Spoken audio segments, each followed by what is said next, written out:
Tonight on Text Nation, Thunderbolt for the new MacBook Pro. Cell phones, not only do they cause cancer, now they detect cancer. What we like at Mobile Congress, and the new iPad 2. Also, this.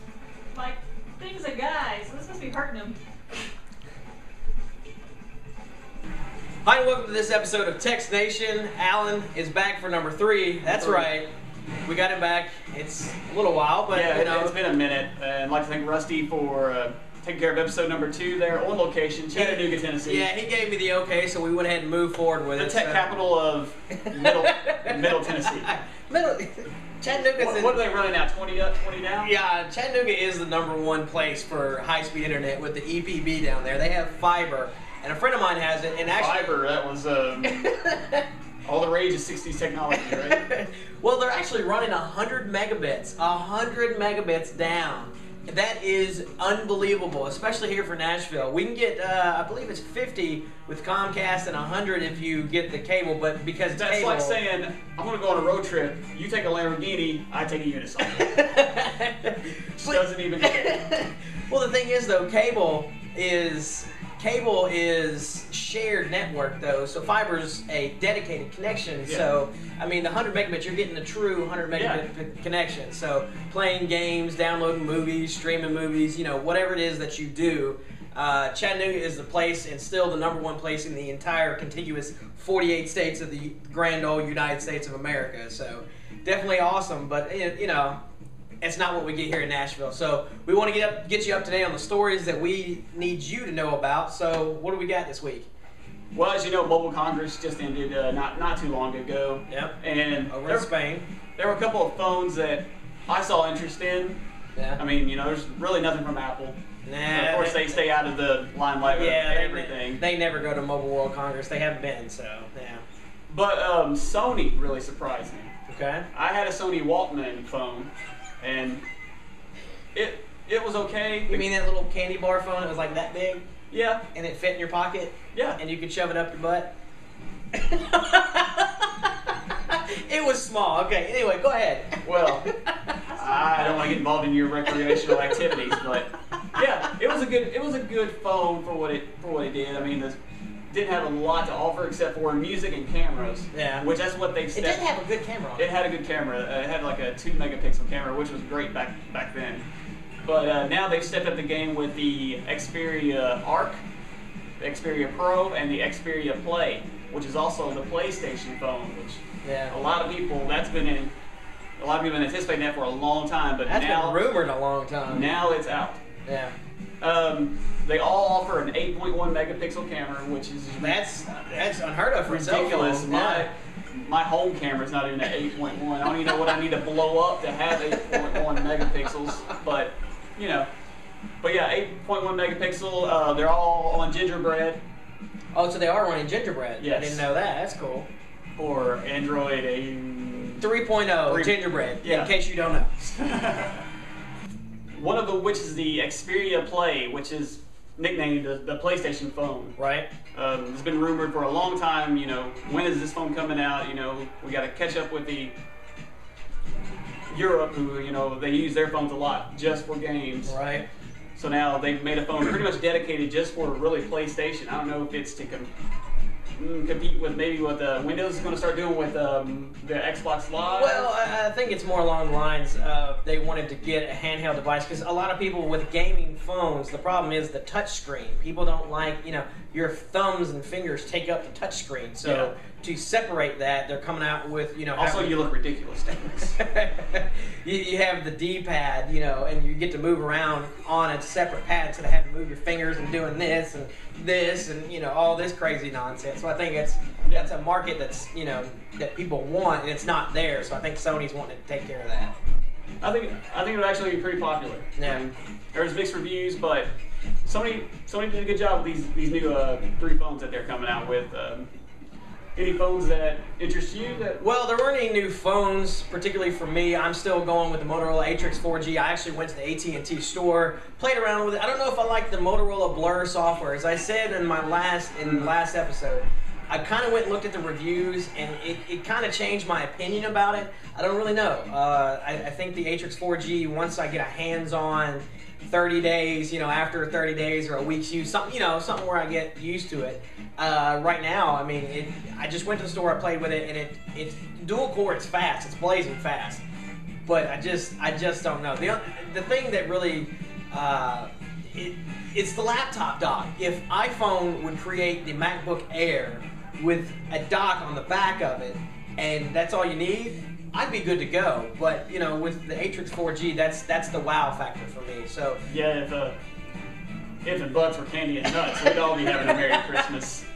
Anyway, also last week announced just after the Mobile World Congress was Thunderbolt. Not the cell phone by HTC, but the technology by Intel, which is implemented into the new MacBook Pro lineup. They just introduced the new MacBook Pro lineup. They're going to be introducing the Thunderbolt technology, which is actually the exact same. When you look at the actual connection on the side, it's the exact same as the DisplayPort that was there previously. Mm-hmm. So there was no really big, huge change to move things around inside the MacBook Pro. They just had to change what was connected. And what's really cool about this is the Thunderbolt technology allows for 10 gigabit transfers. That is 12 times faster than USB and up to 12 times faster than FireWire 800 and 20 times faster than current USB 2.0. USB 3 is out there, it's slowly getting there, but it's just not on, That's blazing. Yeah, I mean, it's crazy. The touting is that you can move a full-length HD movie in 30 seconds. From one hard drive to another, or one book, one laptop to another. That's Does ridiculous. PC have anything that you can compete with that? Not right now. USB 3.0 is the only thing. And since Thunderbolt's, and it's Intel, so it will be implemented later on down the road. It's just USB 3 is out there, but it's just not in everybody's consciousness just yet. Because when you go to the store, what do you see? USB 2.0. I mean, you can go to Best Buy right now and pick up a USB 3 future hard drive or whatever, but that's about it. Yeah. But I mean, to move an HD full-length movie in 30 seconds, it's ridiculous. It is. So, I mean, that's the next cool thing. We'll see what happens. You really need to loosen your schedule if you have to have 30 seconds to move the movie. Well, you got to understand, for those of us who have big hard drives and want to back things up, it takes 9 hours. I just backed up my laptop last week. It took an overnight overhaul without encryption, with no password, with none of that. So it's just clear text, or I shouldn't say clear text. It's just a straight copy to copy, and it still took 8.5 hours to do. So to do that in maybe an hour, that would be great. Yeah. So I mean, that's what we're looking forward to. So, but the other thing is, just after Mobile World Congress was announced, this is something you'll like. You were talking about the NFC chips, which just announced Bank of America is doing their deal. They're going to have a beta for their BlackBerry, I think, users only. I think you said you shove in that card or something? How does that work? Yeah, it's, speaking of, look what I found that Rusty left. The Sony phone that he was having fun with, but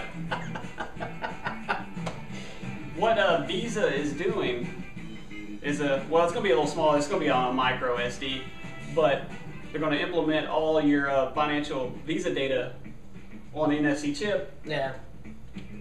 And all you got to do is stick it in, and that's it. You're good to go. If there's a pay pass, you just swipe. And it takes a transaction there. A lot of places around here have that. McDonald's, Jack in the Box. I think Best Buy has it now. Yeah, if you go to Visa's website and just look up retailers, swipe pass, it'll bring up a map of the city and every spot plotted where they accept it. So that looks like it's going to be a future thing, like the e-wallet per se. All you have to do is carry your phone. I mean, I've seen cases, I think CaseMate makes a case that it's a wraparound for iPhones that have the credit card holders in the back. Mm-hmm. So, I mean, that's definitely where we're going with that. But, we'll see how it goes. I definitely would, jump in on that if, my bank had a, beta for that, So if my bank wants to call me and let me know and sponsor the show. Well, you're with SunTrust and they have it already. Well, they have it with their cards, not with the phone. So, I mean, it may be, You're a step further than me. I'm Bank of America. We're still in beta testing. Another thing that I think you would like, along with the NFC chips, is I just saw this on health.com. They have a cancer or a chip that they can install to a smartphone it can find cancer and diagnose it within a patient within an hour.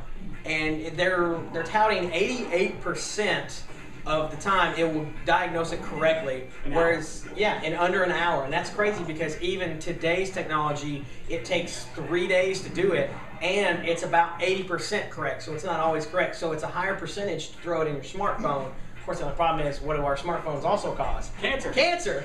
So it's like, we detect cancer. Oh. We just gave you.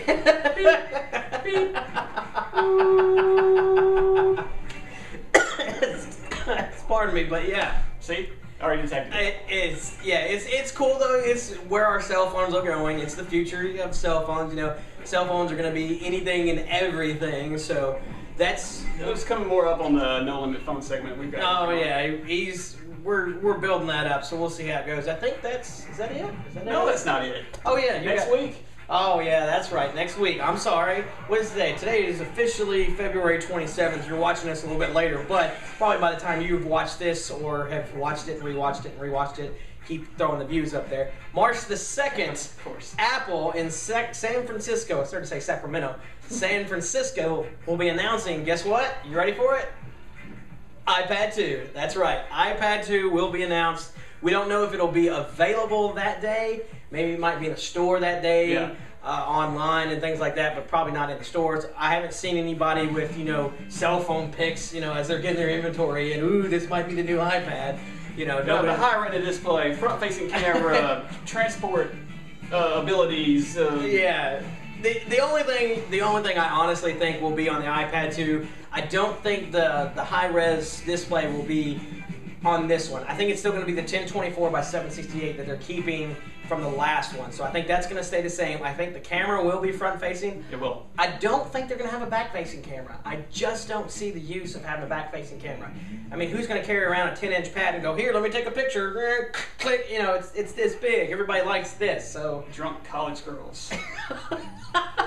There's a lot of those out there, but I just don't see the back-facing camera. The Galaxy Tab, I went to the store and played with that. It just doesn't seem feasible to have a back-facing camera. A bigger hard drive, maybe. What's the tallest one? 64? I think they have 64 gigs, maybe 120 gigabyte. They're talking a smaller, thinner, iPad. So just make it a full media center. Seriously, I mean, right now, I really don't see the use in having an iPad. But if you put the front-facing camera and a little bit more memory and things like that, well, then it's able to have a magazine sitting on my coffee table, ready to read, whether it be Wired or the new Daily, as everybody's Apple just announced with Rupert Murdoch, the Daily. So we'll see how that goes. But next time we have an episode, hopefully we can talk about all the details and you can know all about it, because I know all of you don't know everything. So that's what we're here for, to try to show you and teach you everything. So God help you. But we'll see you again. Make sure you hit us up online. Guess what? Have you seen it yet? Did you see it? I sent you the link. It's up. txtNationTV. That's right. You can hit our website up. You can watch all of our previous videos. If you're not a YouTuber and you don't know anything about YouTube, go to our website. All of our episodes will be there, archived, so you can watch them.